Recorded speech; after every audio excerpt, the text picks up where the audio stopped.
नमस्कार। भगवान श्री कृष्ण ने भोजन करने के महत्वपूर्ण नियमों का वर्णन किया है।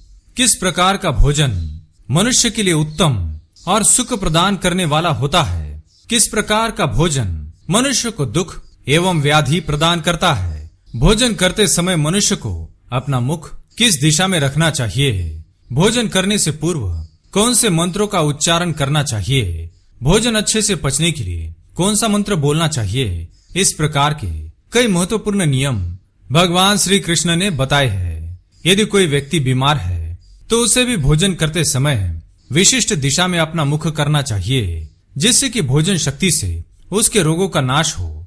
विद्यार्थियों को भी भोजन करते समय विशिष्ट दिशा में मुख करके भोजन करना चाहिए, इससे उनकी स्मरण शक्ति में वृद्धि होती है। किंतु विपरीत दिशाओं में बैठकर भोजन करने से रोगों में वृद्धि होती है और मनुष्य की आयु भी कम हो जाती है। इतना ही नहीं, शास्त्रों में ऐसे स्थानों का वर्णन मिलता है जहां पर बैठकर भोजन करना अशुभ और निंदनीय होता है। इससे जीवन में दुख और दरिद्रता आती है।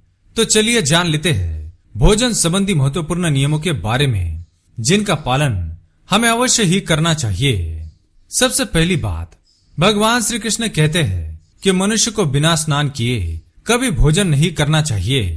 बिना स्नान किया हुआ भोजन मल भक्षण के समान हो जाता है।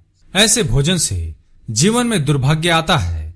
आजकल कई लोग बिना स्नान किए ही नाश्ता कर लेते हैं, जो कि शास्त्रों में गलत माना गया है। बिना स्नान किए पंचगव्य का सेवन किया जा सकता है, अर्थात दूध, दही, घी और गोमूत्र इत्यादि। दूसरी बात, भोजन सदैव ही पवित्र आसन पर बैठकर अपने पैरों को भूमि पर रखकर भोजन ग्रहण करना चाहिए। पंच अंगों का प्रक्षालन कर, अर्थात दोनों हाथ, दोनों पैर तथा मुख को पानी से धोकर ही भोजन करना चाहिए। भोजन के पत्र को भूमि पर रखकर अन्न ग्रहण करना ही सर्वश्रेष्ठ माना गया है। शास्त्रों में इस प्रकार के भोजन को उपवास करने के समान बताया गया है। भोजन शुरू करने से पूर्व ओम सहनाववतु सहनो भुनुक्तु सह वीर्यम करवावहे तेजस्विनावधितमस्तु मां विद्विषावहे ओम शांति ही शांति ही शांति ही। इस मंत्र का उच्चारण करके ही भोजन को शुरुआत करने से व्यक्ति को भोजन का संपूर्ण लाभ प्राप्त होता है और समस्त प्राणियों को अन्न दान करने का पुण्य प्राप्त होता है। तीसरी बात, मनुष्य को भोजन करते समय क्रोध भूल से भी नहीं करना चाहिए। क्रोध की अवस्था में भोजन करने से भोजन का अपमान होता है और इससे कई प्रकार के रोग उत्पन्न होते हैं। भोजन को सदैव ही एकाग्र चित्त होकर करना चाहिए। प्रथम मीठा, फिर लवण और खट्टा और अंत में कटु एवं तीखे पदार्थों का सेवन करें। प्रथम के 5 निवाले मौन होकर ग्रहण करने चाहिए, तत्पश्चात बोला जा सकता है, किंतु प्रथम 5 निवाले ग्रहण करते समय कभी भी बोलना नहीं चाहिए।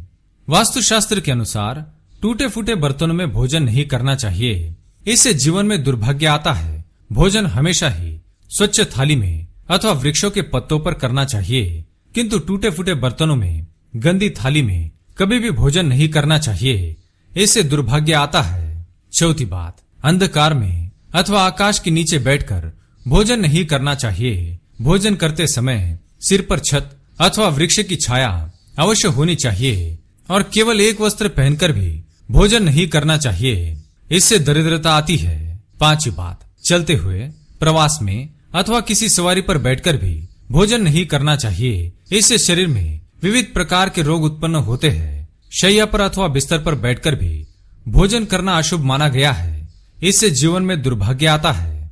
हंसते हुए अथवा रोते हुए भी भोजन करना अनिष्टकारक होता है, इससे गले में अन्न फंसकर प्राण जाने का भय बना रहता है। भगवान श्री कृष्ण कहते हैं भोजन करने के लिए सर्वोत्तम दिशा पूर्व मानी गई है। पूर्व दिशा में बैठकर भोजन करने से व्यक्ति रोगों से और मानसिक तनाव से मुक्त हो जाता है। बीमार बुजुर्गों को पूर्व की ओर मुख करके भोजन करना चाहिए, इससे उनके स्वास्थ्य में सुधार होता है, क्योंकि पूर्व दिशा उगते हुए सूर्य की दिशा है और पूर्व की ओर मुख करके भोजन करने से सूर्य देव की कृपा प्राप्त होती है। अगर कोई व्यक्ति व्यवसाय में तरक्की चाहता है अथवा नौकरी की तलाश में है तो उसे उत्तर दिशा की ओर मुख करके भोजन करना चाहिए। उत्तर दिशा मां सरस्वती की दिशा है, इसलिए विद्यार्थियों को भी उत्तर दिशा में मुख करके भोजन करना चाहिए। ध्यान रहे, दक्षिण दिशा की ओर मुख करके भोजन ना करे। यह यम की दिशा है, इससे पितृगण नाराज होते हैं।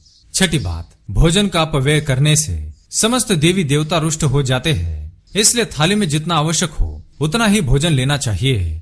अगर कोई व्यक्ति साथ में भोजन कर रहा हो तो उसका भोजन समाप्त होने तक उठकर नहीं जाना चाहिए, इससे पितृ दुखी हो जाते हैं और पितृ दोष लगता है। भोजन हो जाने के पश्चात इस मंत्र का उच्चारण करें। विष्णु समस्तेन्द्रिय देहि देहि प्रधान भूतो भगवान्यथैकः सत्येन तेनात् शेष मन मारोग्यदम में परिणाम मेतु। इस मंत्र का उच्चारण करके अन्न को प्रणाम करके वहां से उठ जाना चाहिए, किंतु यह बात भी ध्यान रहे कि भोजन करने के बाद थाली में हाथ नहीं धोना चाहिए। थाली में हाथ धोने से अन्न का अपमान होता है। तो इस प्रकार से भोजन करते समय इन महत्वपूर्ण नियमों का पालन अवश्य करें। उम्मीद है आपको ये जानकारी अच्छी लगी होगी। वीडियो पसंद आए तो लाइक करें, कमेंट में जय श्री कृष्ण लिखना ना भूले, साथ ही चैनल को सब्सक्राइब करें। धन्यवाद।